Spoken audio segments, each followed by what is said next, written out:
Anyone who watched even one game of Summer League knows that Dailyn Swain, he struggled, that's to put it kindly. There wasn't a single game that he played where he looked decent. He went on a stretch between 2 games where he missed 18 consecutive shots.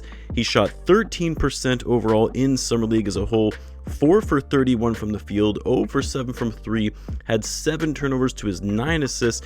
Like, even by Summer League standards, he was pretty bad, especially for a high draft pick. It wasn't like this was an undrafted player fighting for a roster spot. And of course, naturally, you saw all of the overreactions from fans, even some folks in the media overreacting to it as well, saying Swain is going to be a bust. How could they have taken him 15th overall? They could have picked Cam Carr, LeBaron Filan Jr., Bennett Stritz, on and on and on. And look, part of the way I look at it, I look at the game anyway, how I try and analyze basketball both from a team and player perspective, I do my best to look at both sides of a given argument and try to be as objective as possible, even though I know my biases are going to creep in here and there. And even though I was not pleased about the Bulls selecting Swain at 15, given some of the players that were still on the board, and even though I found his Summer League performance disappointing, I do think we all need to take a step back and understand why overthinking things based on what occurs in Summer League is not indicative of what's to come. But at the same time, also try and manage expectations a bit for some of those who were calling Swain a future Scottie Pippen level player, which makes me cringe thinking back to the Chandler Hutchinson days where there were similar player comps at that time. And so because we're already kind of heading in the dead of the offseason, yes, there will be some moves here and there from time to time throughout the NBA, but for the most part, things are going to be pretty quiet. I wanted to discuss the discourse that's going on around Dailyn Swain and doing my best to temper expectations for fans. So what's going on, everyone? You're listening to Bulls Central here. Hope you're all doing well. Now, I know I've said this before, but it's always worth calling out as a reminder and why I place such little stock in Summer League, because not only is it a small sample size of games? In the case of Swain, he only played in 4 Summer League games total.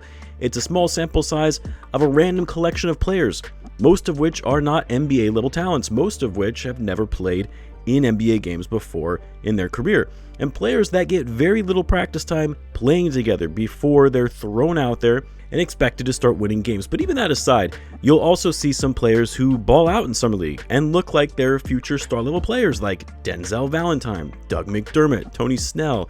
And then you'll have highly touted prospects come into Summer League and not show up well at all, like Derrick Rose, who had a pretty underwhelming Summer League himself. Now, this isn't to say that a player who has a bad Summer League means they don't end up having a bad NBA career, or vice versa, and having a great Summer League and also a great NBA career, but more so just saying that these things often are not correlated, and there should always be little emphasis on how a given individual player shows up in Summer League. Now, what I'll say about Swain's Summer League that I feel is often getting overlooked, because even though he played poorly, the Bulls really did not do him any favors, though, in having him start as a point guard. They moved away from that eventually, but it was clear that even though he started out his playing days from when he was a child as a point guard, that playing at that level, with the pace, speed, and physicality of the game, he's just not suited for that role as a primary ball handler. And I'm sure it also didn't help that when you had the players talking to the press during Summer League training camp, they were saying, Swain was this incredible passer and how Splitter was going to try him out running point. And then you had the media asking Swain, hey, have there been any discussions about this potentially being your role when the season rolls around? And then you had fans saying, all right, he's going to replace Josh Giddey. This is our point guard for the future. I don't think any of that did him any favors as well, especially when he came out in that first game, had some bad turnovers, wasn't sure what to do with the ball on nearly every possession, wasn't being aggressive, wasn't setting up plays, just dribbling around a lot. I think eventually it just got into his head. With the shots, they kept missing. I'm sure that impacted his confidence, and he just couldn't shake off the nerves knowing how much he was struggling. Like, if we're being honest here, you could say, hey, this really doesn't need to be discussed in a whole video. This ultimately boiled down to a confidence thing for Dailyn Swain. His confidence was broken. When your confidence is broken, you're going to do everything you can to get it going again. You start taking ill-advised shots, you start making bad plays, you start overthinking every possession on both ends of the floor. And it showed up in Swain's demeanor and body language on the court. Part of me also wonders if the hype around Caleb Wilson and Wilson getting all the attention and eyes on him, and Swain going through all the motions, all the initiation things with Wilson, like the introductory press conference, the photo shoots, the interviews with the media, the Bulls TV highlights, the feeling of being second fiddle to Wilson or being an afterthought, if that's impacting his psyche at all. I mean, hopefully not. Like, I'd like to think anyway that a guy on my team isn't going to let stuff like that bother him. And if anything, he's going to use it as motivation to say, hey, I'm just as big of a deal as this guy. But in the back of my mind, you gotta wonder if stuff like this is impacting his confidence and he's overthinking things as a result of it on the court. Now, that doesn't mean there weren't things that were still somewhat concerning from what we saw, most notably his lack of defensive effort and just his general awareness on that end of the floor. Now, you can maybe chalk it up to, well, players aren't really going to, play defense or go all out in summer league, especially the players who already have guaranteed contracts and roster spots. But I would counter that with, well, Caleb Wilson, who really didn't have anything to prove after the first game, still came ready to play and played hard on both ends for a guy who projects to be a future star.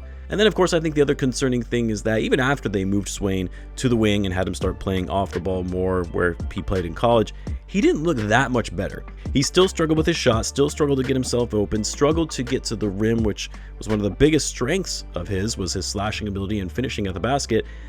That was virtually non-existent for him in Summer League. And even though, I talked about his handles and how well he moved with the ball in his hands, he oftentimes just dribbled it around with no real purpose and no guide in setting up the offense. But what I'll say to that is, well, one, using him at point guard, that experience is out, at least for now anyway. But when the Bulls start training camp, Swain gets a full training camp with the actual guys on the roster, players that are NBA level talents that are going to get him better looks, that are going to set better screens for him to help him drive to the basket, and then also having an actual offensive system that everyone is aligned to and working towards that gets ample run together to establish roles and an identity, unlike what you have in Summer League. I think it's going to bode well for Dailyn Swain, who probably needs that kind of stability and a clearly defined and established role. Because Swain, in his junior season in college at Texas, after transferring from Xavier, was very impressive, very impressive. A player that was projected to have a lot of high upside. A guy that was initially known for his defensive abilities, quickly became one of the better scorers in college basketball, and Texas's top scorer this past season at 17.3 points per game, improving his overall free throw rate, and yes, even improving that outside shot. Still only shot 34% from deep, but that was up from 25% and 15% in his prior two seasons on much lower volume. He improved as a passer, rebounder, and even a better defender, and more importantly, a leader in that Texas Longhorn locker room. And so when you combine his improvement from season to season in college, combine that with his athleticism, two-way potential, I'm not as concerned with how he showed up in Summer League. Now, that doesn't mean that Swain can't still end up being a bust, because he cannot show up the way that he did in Summer League when the real games actually start. And it doesn't mean that I think he's going to turn into a star and a player that Bulls can build around as part of their foundation going forward. In my view, I think it's somewhere in the middle. A player that does still show a lot of future potential if he hones in on all the areas to his game that need attention and can be a solid rotational player in this league. He just needs the confidence back again. Get out of his head, mind over matter. Don't be like Patrick Williams, where his lack of confidence and passiveness really killed his career. I mean, it was a number of other things, but those were the primary factors. So no, I'm not worried about Swain. I think he'll be fine. It is way too early to be sounding the alarm bells and calling him a bust. And it's also kind of hard to call someone a bust when they're taken 15th overall. Like, a lot of guys have to become really great that were taken right after him in order for that to occur. But regardless, give the kid some time. He hasn't set his foot in an NBA game yet. Let me know what you guys think, though. Let me know in the comments. As always, be sure to subscribe, and I will see you in the next one.